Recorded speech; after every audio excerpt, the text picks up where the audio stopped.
Hi everybody, welcome to my office. I were just a lad when the Berlin Wall came down at the end of 1989. I'd finished school, started work, and obviously those events were caused by the end of the Cold War, I guess the start of the unification of Germany, the collapse of the USSR broke up, and it would have been a really interesting time to have been following those events on shortwave via a shortwave radio, which at the time I don't think I was, although I did have one, and there's an advert for the model I had at the time in here. I'd sort of finished school, just started work, wasn't really that interested in politics or what was going on in the world exactly, because I think I had a girlfriend by then and was going out with my friends at the weekend, and I wasn't paying enough attention. But it struck me the other day that a lot of people in our sort of radio community and wider, believe that the end of the Cold War, collapse of the Soviet Union, etc., all that stuff had a big impact in terms of what happened to the future of shortwave radio. It had a big impact on the future of shortwave radio, because without the Cold War, you didn't need the constant sort of global narrative, propaganda, etc., and we all know that's true. But that didn't happen immediately, and I just thought it would be really interesting to have a look at the radio landscape, or at least the AM radio landscape around about that time. So I managed to get hold of a second-hand copy, obviously, the 1990 edition of the World Radio and TV Handbook, and just to kind of get a flavour for what was going on in radio at that time, what the narratives were, what I was missing out on, and obviously, in the context of this time being right at the end of the Cold War, I just thought it would be just really interesting to sort of reflect back after 35 years really. It would just be very, very interesting to have a look back and see what was going on, because as I said, at the time wasn't really paying attention. So I managed to get hold of a copy of the 1990 edition on eBay for about 12 quid, I think it was. So but I enjoy reading these books anyway. Not obviously I use the latest edition, but I quite often reflect and take a trip down memory lane with the older version. So 1990, so let's see what we've got here. So first page, inside cover, Kenwood advertisement for the R5000. I love one of those receivers. The R2000. I could have bought one of those actually for about 120 quid at the Newbury and District Radio Rally a couple of years ago, and I sort of wish I'd done it. I didn't buy it because I didn't really need it, but then I forgot in the car on the way home that kind of you don't really buy radios because you need them, you buy them because you want them. So I had a really good opportunity to buy one and I didn't, so but I will at some point. So this is very clearly, even in 1990, Kenwood were all in with shortwave radio still. AEG transmitting hardware advertisement. A little summary of what the WRTH is all about. Isa Brown Bovary, more radio transmission hardware. So from the editor, it was Andrew G. Sennett. Dear friends, the momentous events in Eastern Europe which were taking place as we completed this edition filled a lot of TV airtime, but those of us with shortwave radios were able to follow developments directly, proving yet again the value of international radio broadcasting. For the launch of a new initiative to promote the medium, the timing couldn't have been better. So, and then it goes on to talk about the American C-SPAN network introduced radio audio via satellite, etc. But yeah, there was a lot going on in Eastern Europe at the time, and reflected in the at the start of the editor's message. Good to see. I just stuck some post-its on here to remind me where to stop. Here you go. So, page 9, Sangean advert.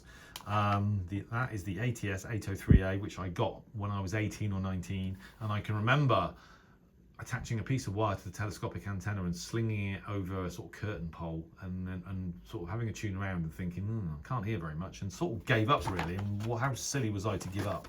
I subsequently got it out of the shed about 25 years later and repaired it, and it worked for a few years. It's no longer working, but my friend Matthias, whose YouTube channel is Sangean Signal Hunter, his remarks on that receiver, it's the best budget shortwave portable of all time, and I think that's probably true.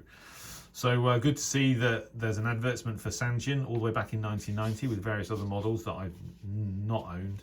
But that took me back. And then the double page advertisement here for Yaesu, the FRG 8800. So this receiver had been around a few years by 1990, and I'd seen it in radio magazines, years before, and really this is the rig that I always wanted when I was younger, and obviously could never afford it. So when I opened this book and saw it there back even in 1990, it was it's great, and I obviously got one and have had it. I bought it fairly quickly actually after I got back into radio. I can still remember just attaching a piece of wire to it initially and just thinking, wow, I finally made it after like 30 years. So good to see that in the 1990 edition. And also the FRG 9600, which was sort of VHF, UHF. I'd seen this thing advertised and thought, wow, that's quite cute. It's quite small, but I was never really interested in VHF or UHF as a kid. It was really all about shortwave. I have some interest now, but yeah, as a kid I just thought that was a cute little receiver and not much more. Take note of the Republic of China on Taiwan, voice of free China. So interesting. Politics, of course, always there between the lines. Radio Free Europe and Radio Liberty, obviously 1990, 35 years ago, still around today, still sort of dealing with stuff that's going on in Ukraine, etc. And been around a long time. Radio Free Europe, Radio Liberty. I wasn't expecting to see that, but I hadn't realised they'd been around for such a long time. And then an advertisement for Grundig, Satellite 500 Professional, which further on in the receiver sort of testing section or receiver review section describes this rig as sort of obviously being designed to compete with the Sony ICF 2001D or 2010 in the United States, and I sort of get that now. I never really thought of it that way. Another radio I've always wanted to own. I love the aesthetics of this radio. Never owned one and would love to do so. If anyone's got one they want to sell it to me or give it to me, hi, I'd be very grateful. So that was a great thing to see. Some more transmitting hardware. This is interesting. 5 windows on one world. So this is kind of like a combined advertisement for Radio Australia, Radio Canada International, Radio Netherlands International, Radio Sweden, and Swiss Radio International. So 5 stations sharing one page of advertising space. I assume that this isn't like an indication of the beginning of the end of marketing budgets for shortwave. So maybe there's more to this than that. Maybe they had some kind of collaboration. I don't know, but that was interesting to see 5 radio stations across more than one continent. Obviously 1, 2, 3 across 3 continents, all sharing an advertising space in the WRTH. So some of you might know why that is. I'd be interested to know. Let's keep going. The propagation forecast table is still there, back in 1990. BBC World Service, double page spread. They even had a shop. Look at that, BBC World Service shop. Selling books on broadcasting, shortwave listening, studio production, transcript service, BBC English, topical tapes. Interesting. Popular Communications magazine advertisement. Never read it, I have to say. WBI, World Broadcasting Information, a weekly publication providing the latest news on developments in radio, TV and satellite broadcasting. So I wasn't aware of that. I've probably seen that before, but didn't remember. Monitoring Times advertisement, of course they're no longer in print. And then a full page advertisement for the Voice of America. How times have changed, hi. Broadcasting to the world in 43 languages, wow. That just goes to show the power and the importance of shortwave radio back in the era of the Cold War. 43 languages, amazing. great to see that. Thompson CSF, so more transmitter hardware advertisements. Half a page, Swiss Radio International, so they appear again beyond that combined advert. Gilfer, first in shortwave, so I'm not sure how long these guys were around, but I've seen the Gilfer advertisements in other editions of the WRTH. JRC's new HF transceiver, the JST-135, amazing. The Grundig Satellite, 650, 500, 400, Sony 2010, all the great old rigs. The R5000, brilliant. Oh, it's their 37th year in 1990. Wow, so they've been around 37 years by 1990. 52 Park Avenue, Park Ridge, New Jersey. Universal Shortwave, so the Icom R9000. Wow, so there you go. These things are pricey now if you want to buy one. My goodness me. Even in 1990, they were nearly $5,000. JRC NRD525. I have one of these. Absolutely beautiful rig. A powerful receiver for the Sirius DXer. Say that again. I just keep praying that mine doesn't break. In fact, I've just read a powerful receiver for Sirius DXer is actually for the Kenwood R5000. The NRD525 is for the communications connoisseur. Incredible performance and too many features to list. Amazing. Varian, Continental Electronics Division. I think I mentioned that I saw a Varian advertisement in another edition of the WRTH, and I was shocked to see it because I used to work for Varian back in the day. Well, not that long ago, about 10 years ago. National Panasonic advertisement, the RFB65, had one of those for a few years. One of the best portables of all time. The only downside with that radio is that it could have been more selective slightly. It had sideband, so which helped, but could have been more selective. I had the RFB40, I've still got it actually, and that only tunes in 5 kilohertz steps, so still a good radio, but for serious DXing wasn't that much use. But and I got that radio in 1990 actually, and I bought that second hand, my goodness me, about 25 years later. But the RFB65, I sold mine now because the tuning wheel started becoming a bit loose, and I thought, well, maybe I should shift it before it falls off, which I did, and I kind of regret it really. But great to see a Panasonic advertisement in this edition. And then, wow, a full page advertisement for the NRD 525, obviously a receiver very close to my heart. Unparalleled performance and sophisticated features, rated a full 5 stars by Larry Magny in Radio Database International White Paper. It must be said that the NRD 525 is as close to the optimum shortwave listeners receivers as is in existence. Japan Radio has taken the features shortwave listeners have always sought and packaged a lot into what is unquestionably the best overall shortwave listeners receiver on the market today. The NRD 525 exemplifies once again that JRC receivers are for the connoisseur. There you go. Amazing. They were pretty expensive back in the day. I think it was like twice as expensive as a Yaesu FRG 8800, something like that. So that's a serious radio back in the day. It's still a serious radio now, and you know, to have a full page advert for that radio says it all really. So that was great to see. And then the rest of the book is of course all the usual stuff. Just basically split by country. What's interesting here though for me is what's going on long and medium wave, well mainly long wave. So back in 1990 there were 57 stations broadcasting on long wave for Europe, Africa and the Near and Middle East. 57.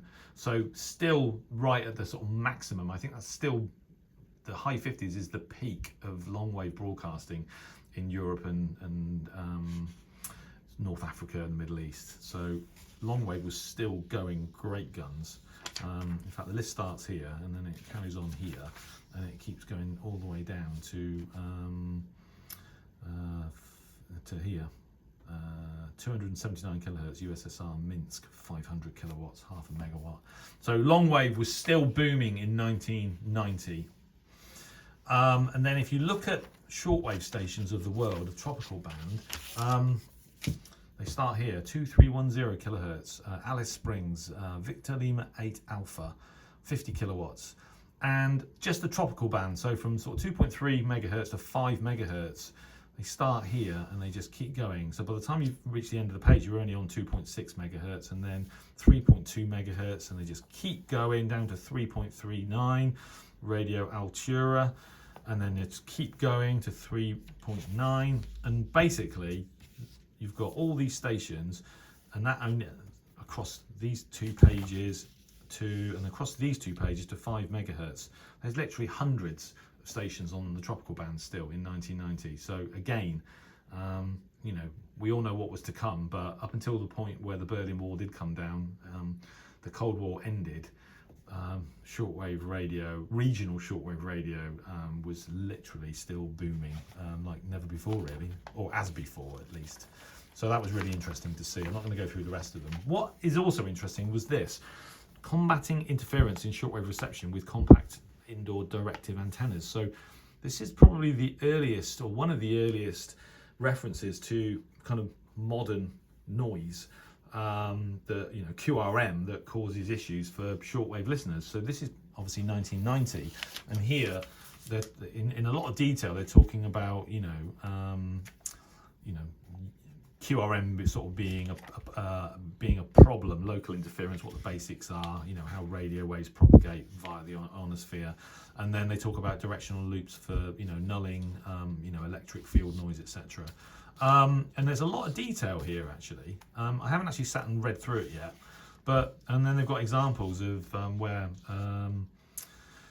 of directional sort of loop antennas that you can use to null, so you can null, the local QRM, electric field noise, etc. And this article is so detailed, it makes you feel when you read it as if this is a real thing. This is a problem for some shortwave listeners, maybe many, and this is there are sort of various solutions to that. So bearing in mind this is 35 years ago, maybe local QRM that we suffer now, was becoming an issue, through the 80s. Who knows?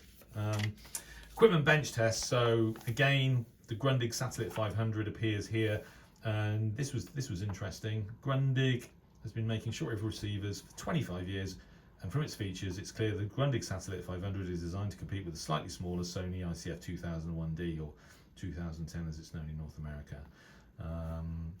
And that never really occurred to me, but actually when you look at the aesthetics of it, the styling of it, that sort of does make sense in a way.